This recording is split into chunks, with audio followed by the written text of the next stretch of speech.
Good morning guys, ituturo ko pala sa inyo ngayon kung paano natin magagamit ang CapCut Pro na walang bayad. Yan, for free guys. Tara guys, proceed tayo sa CapCut. Yan. Ito guys yung sample natin na video. Yan. Kung mapapansin nyo guys, naka-remove background tayo dito, yung nasa baba na video guys. Yan. Ang gagawin natin yan guys, i-full screen natin. Yan. Tapos, i-screen record natin guys. Tapos, i-play natin. Tapos tapusin lang natin guys yung video. Yan.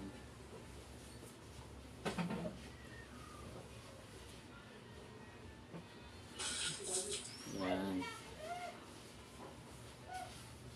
Pagkatapos guys ng video, yan, cancel natin. Tapos kung mapansin nyo guys, hindi natin ma-export yan, no? Kasi may bayad ng CapCut Pro. Yan. Cancel natin yan. Yan. Tapos add new project guys. I-add na natin yung in-screen record natin guys. Yan. Hanapin lang natin guys. Dito yung sample natin na in-screen record. Ito guys. Yan.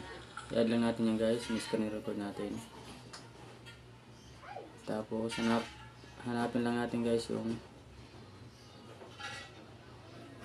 transform. Tapos resize guys. Yan. Tapos i-resize lang natin guys. Yan. Yan. Tanggalin lang natin guys yung hindi mga kailangan na video. Yan. Tapos okay. Yan. Yan, okay na guys. Tanggalin lang natin yung watermark ng CapCut. Yan guys, may export na natin yan guys. Yan.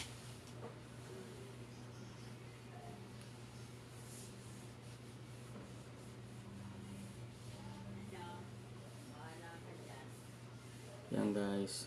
Done. Back tayo guys sa gallery. Tingnan natin guys yung export natin na video. Yan. Ayan lang guys.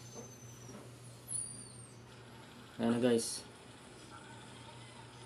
Sana guys may natutunan kayo sa ating video, no? Kung nagustuhan nyo guys yung video natin, pa-subscribe naman sa aking YouTube channel. Malaking bagay na po yung isang subscribe nyo guys. Maraming salamat. Bye bye.